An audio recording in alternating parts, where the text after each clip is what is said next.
All right, this week's Spotlight album comes from Whitechapel. It is Hymns of Dissonance. It's the 9th studio album, Deathcore from Knoxville, Tennessee. The lineup for this one's basically the same as it's always been, with Phil Bozeman on vocals, Ben Savage, Alex Wade, and Zach Householder on guitar. Zach is also the producer for this album. Gabe Crisp is on bass, and joining the band on drums is Brandon Zaki. He becomes the 8th drummer for this band. Everybody else has pretty much been in it since the beginning. Except the drummer always changes. Maybe they get tired.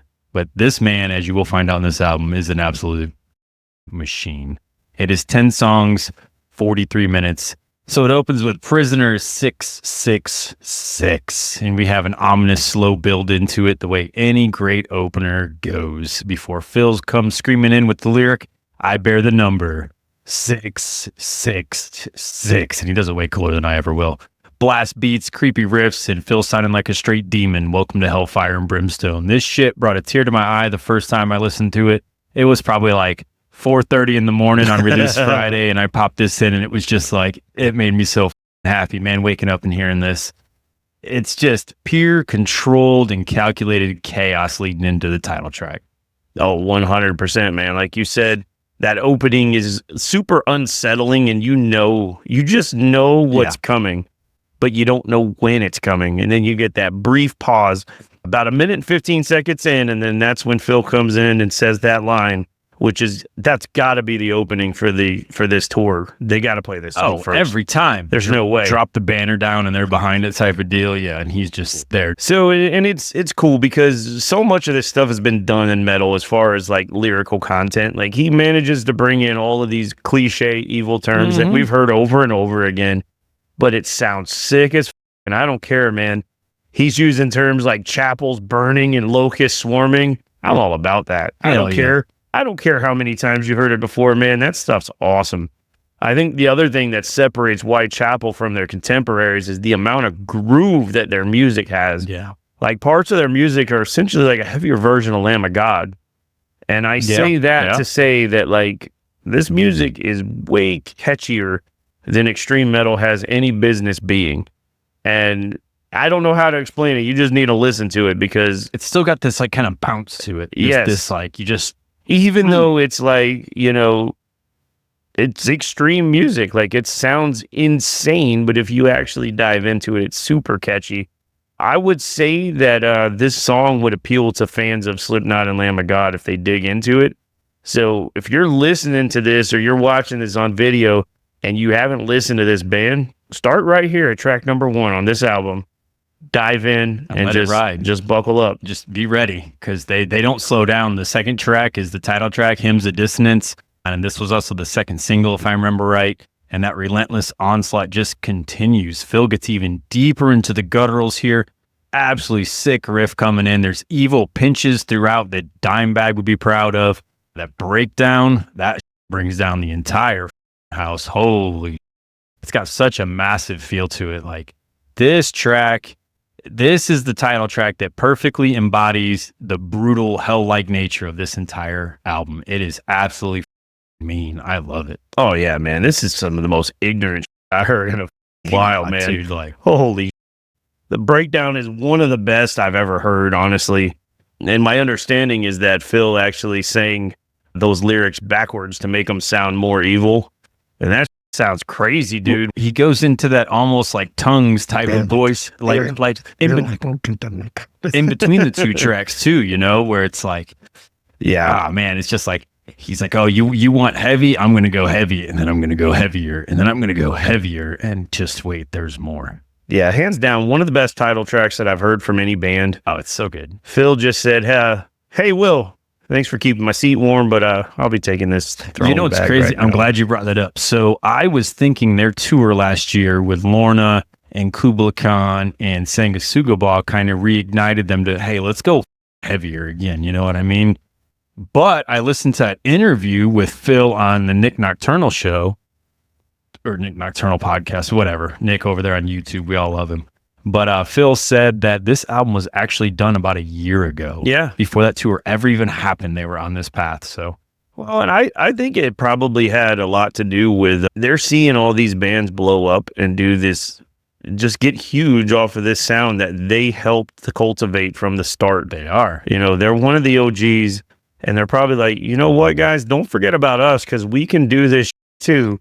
Well, not only are they one of the OGs, but they are one of the only OGs that's left. Like, True. For me, you know, I was never a Suicide Silence fan. A lot of people love them. But for me, it was Whitechapel and All Shall Perish and Winds of Plague, who recently have got back together, both of those bands. We don't have any new music, but they disappeared for so long. Whitechapel never disappeared. They've stuck around. And this is just like them kicking that door back down and saying, hey, as you said, don't forget about us. We'll run circles around you guys. Yep. Track number 3 is Diabolic Slumber. And boy, is this diabolic. And there's such a huge riff to open this, and it leads to this super chuggy groove after that, with black metal Phil mixing it up with guttural Phil. I like the way they go back and forth between the two different styles there. And that mosh call of them all, let them all into the breakdown. Let's go. Jesus Christ does not exist on this album. Definitely not. No trace. No trace. I think Diabolic Slumber is a fitting title for this. It's low and slow for the most part of the throughout this track. It's so sludgy. And we get a really nice melodic part, like right before the 3-minute mark. But this is not melody in the sense of it's going to calm you down. This is a very brief moment to catch your breath before you get this old school death metal style guitar solo. And then, of course, that infamous line. Go ahead and say it, Justin. Them all, let them all. And you get that slow, chuggy breakdown, just nasty. God, just stompy as stank face, guaranteed. Heads bobbing. I hope they play this when we see them. I feel like they put a lot of thought into the way that they matched the vocals to the music on this. Yeah. And they really did a good job of making something that's just so comfortable, but somehow one of the catchiest things you've ever heard at the same time. It is very uncomfortable to listen to, but so you just want to stay there in that uncomfortable zone. It's crazy, man. Welcome to hell. You're going to live here for a while. Mm-hmm. Next up is A Visceral Wretch. This is the lead single, and this track blew me away the first time I heard it. Continues to do that to this day. Here's more of that black metal groove, we'll call it. Brandon Zaki is a beast on drums, man. An absolute machine what he's doing back there. And the stuff Phil's doing on vocal, what even was that guttural going into that first breakdown? It's insane, man. Just King Phil right there. And there's also so many layers of guitar riffs and things that are happening. We got 3 people on guitar. They're just doing a lot of cool stuff. The Visceral Wretch. What a track. Yeah, this was, like you said, the first single. Still listening, probably still the heaviest and most extreme song on the album, or pretty damn close. God, I love this song now, but my immediate reaction was a little different. Like, it didn't, I always liked it from the first time I heard it, but it didn't grab me the same way that Hymns of Dissonance did. Okay. Like, Hymns and Dissonance has something, it's got like a wow factor, like a catchiness to it that is missing here. But I think they chose this one for a reason, because it goes so hard, and they wanted to make a statement with that first single, and they did. Well, this was following, The Valley and Kin. This was like them coming back and going. This was a huge, stark contrast to that stuff, for sure. But I think this one fits better in the context of the album than it did as a standalone single, even though I understand why they did it. Hard to catch a lot of the lyrics on this one, but there's no distance our hymns won't reach. The gags of dissonance echo as they preach. Cool, man. And a lot of the lyrics you can't find just yet, but I'm starting to... I knew that the lyrics were available for this one, with it being one of the singles, so I grabbed that real quick. I'm excited to go back and hear a lot of the lyrics and see what's going on here with this, because there's a lot of good stuff in here. It's a dark, dark adventure. Like, I feel like they could make a movie out of the theme of this album or something. It would be one of the sickest horror films that you'd seen. It's dark.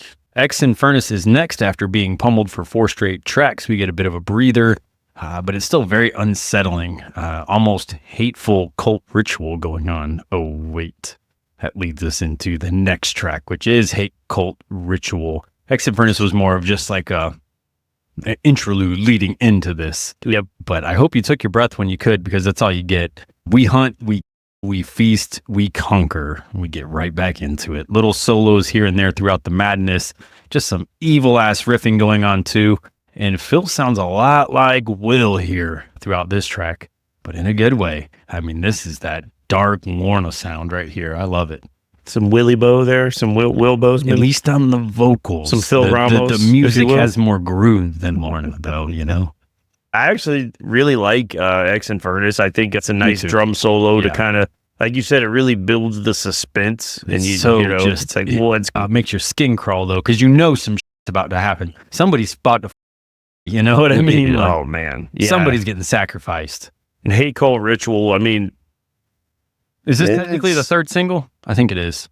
I think it was, but didn't they just put it out as like a little snippet? Well, no, they released a video and stuff. Yeah, but it was the day of the album release. Yeah, so I think it's the single that released with the album. This one might actually be heavier than Visceral. It's hard to tell on an album like this. Like, how do you pick the heaviest song? Which one is the heaviest on a brutal album like this?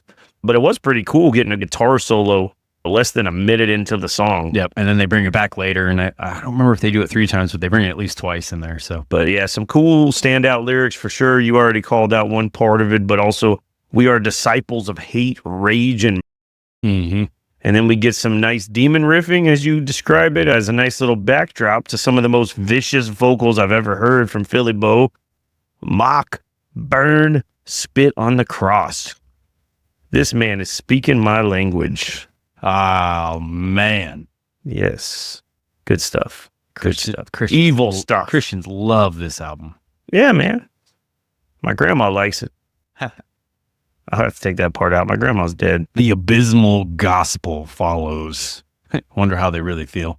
Back to that slow, sludgy riffing sound at the beginning. It's just big and very heavy. More screaming guitars and chaotic drums leading into this frantic death thrash burner. I love that lyric, lies, lies, lies, that he does through it. Yeah, man, there's such a dirty sound on this one, and I find it so refreshing right now when everything has this super polished feel. This just sounds dirty and nasty.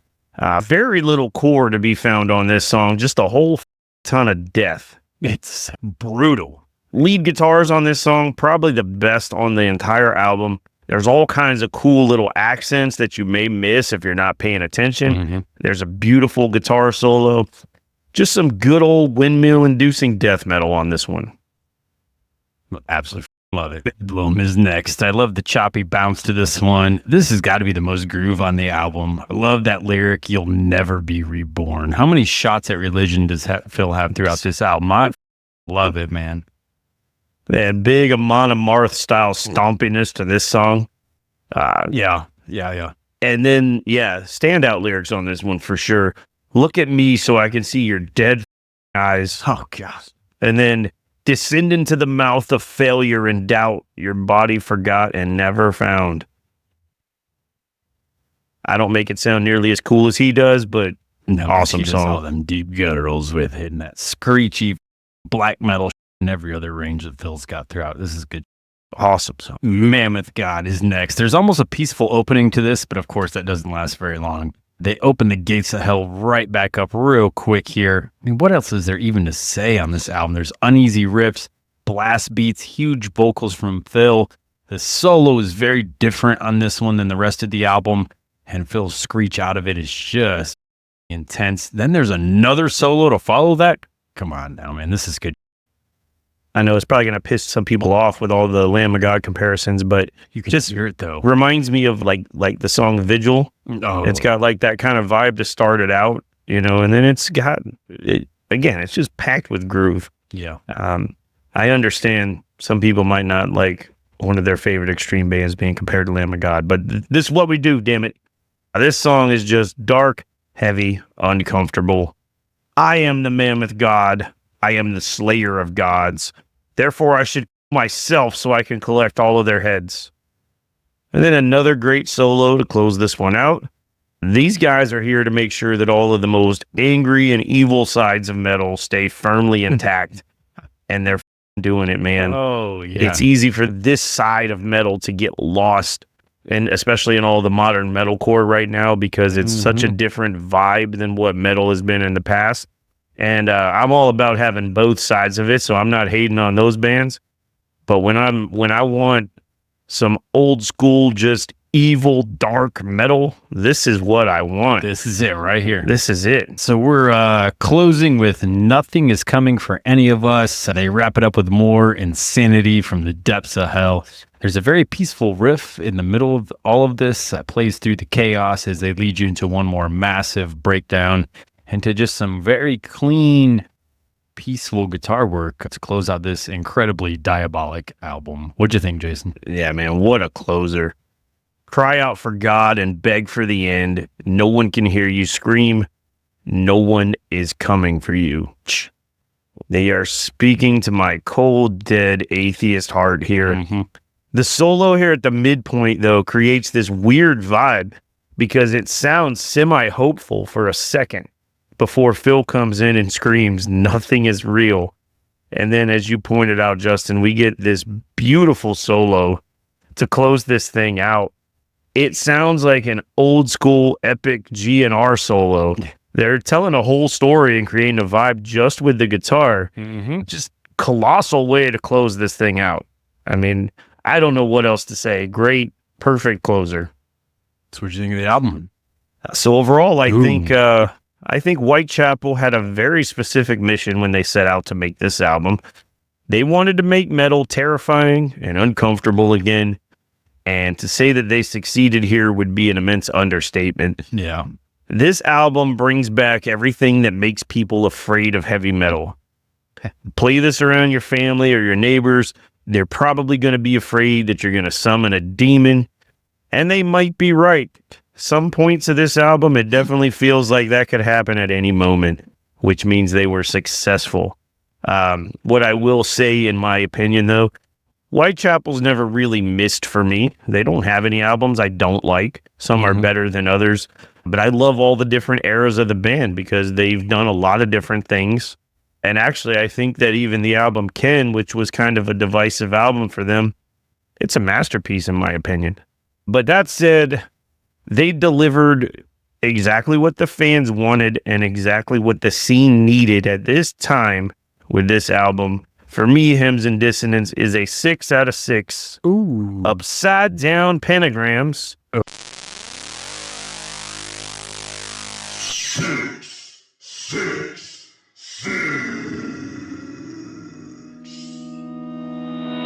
So Deathcore, I don't think has ever been hotter than right now. Like it's peaking out, which is crazy because these guys came out, over, I don't want to say over 20 years ago. We're pushing that time frame of when Deathcore really started to kick in.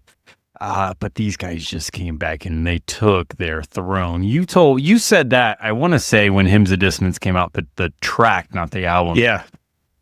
And I was like, what are you talking about? Like, Phil and Whitechapel were not the peak of Deathcore, but then that was just a personal opinion of mine. I always preferred All Shall Perish and Winds of Plague over everybody. And Whitechapel was right there in the mix, but they were never quite to that level. But now, man, it's hard to argue. An album like this, and as we mentioned earlier, they've never went away. They've consistently been there the whole time. They didn't come in, have a couple albums, and disappear. They've tried things, and here we are back to some heavy ass. And lots of times bands say they're going heavier, and it's just a disappointment. This is not that. This delivers on every level. There's demon riffing and the blast beats and the deep guttural just nastiness. It's chaotic yet calculated. It's as heavy as it gets, right out of the mouth of hell. This is not for soft ass ears, as Bobby once said about a Lorna Shore album that we all love. This is even heavier. Phil has never sounded more brutal. This is the that Christian Cairns think of when they think of metal. Oh yeah. This is what they think all metal sounds like. It is so heavy. Peak Deathcore, peak Whitechapel. I've always been a fan of this band, but they just put it all together here. This is a perfect 6 out of 6.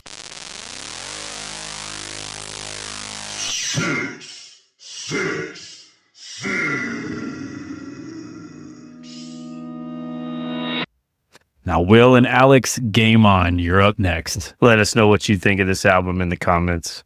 Whitechapel's Hymns of Dissonance.